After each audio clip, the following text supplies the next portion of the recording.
नमस्कार भारत। आज हम वापस ज्ञान शांति हॉस्पिटल कोटा राजस्थान में senior spine surgeon doctor Manish Agarwal sir के साथ मौजूद हैं, जिनसे हम थोड़ी वार्तालाप करेंगे कि किस प्रकार की स्पाइन सर्जरीज हुई, एंडोस्कोपिक सर्जरीज ही सर। यस। उसके साथ साथ हमारे क्या मेडिकल एडवांसमेंट में ज्ञान शांति हॉस्पिटल में सर अपना पॉइंट ऑफ व्यू रखते हैं, क्या भूमिका है सर के डिपार्टमेंट की as a multi speciality hospital के अंदर।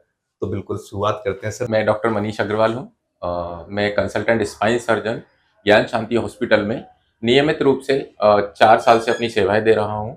यहाँ पे अपनी स्पाइन सर्जरी में अपना प्रशिक्षण लेने के बाद नियमित रूप से यहाँ पे अपनी सेवाएं दे रहा हूँ हाड़ौती रीजन में। अगर शुरुआत करें कि लास्ट 4 इयर्स में हमने अभी ज्ञान शांति हॉस्पिटल में स्पाइन में हमने काफ़ी केसेज में बढ़ोतरी की है।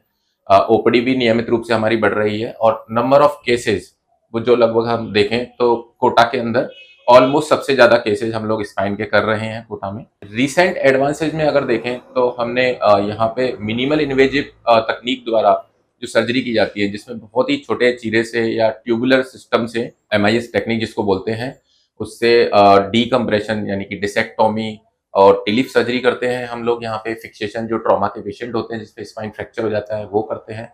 और सबसे रिसेंटली हमने कुछ केसेज में एंडोस्कोपिक डिसेक्टोमी, जो कि आजकल बहुत ही ज्यादा प्रचलन में चल रहा है। एलैबोरेट कर रहे हैं, अगर आप थोड़ा सा सर बताएं एंडोस्कोपी। एंडोस्कोपिक बेसिकली पहले जो करते थे वो MLD या फिर कन्वेंशनल डिसेक्टोमी सर्जरी होती थी, जिसमें बहुत बड़ा चीरा लगता था, पेशेंट का स्टे ज्यादा रहता था, ब्लीडिंग ज्यादा होती थी, दर्द कुछ दिनों के लिए रहता था। लेकिन अभी जो हम लोग एंडोस्कोपिक डिसेक्टोमी कर रहे हैं, जिसमें बहुत ही छोटा चीरा लगता है, सेम डे पेशेंट को मोबिलाइज करके नेक्स्ट डे पेशेंट को छुट्टी दे देते हैं। एक तरीके से ये हमारा लेटेस्ट एडवांसमेंट। यस, हमने काफी केसेस किए हैं यहाँ पे। 4 से 5 केसेस में हमने सक्सेसफुली डिसेक्टोमी किया है, लेकिन हम एक सफिशिएंट डेटा का वेट कर रहे हैं।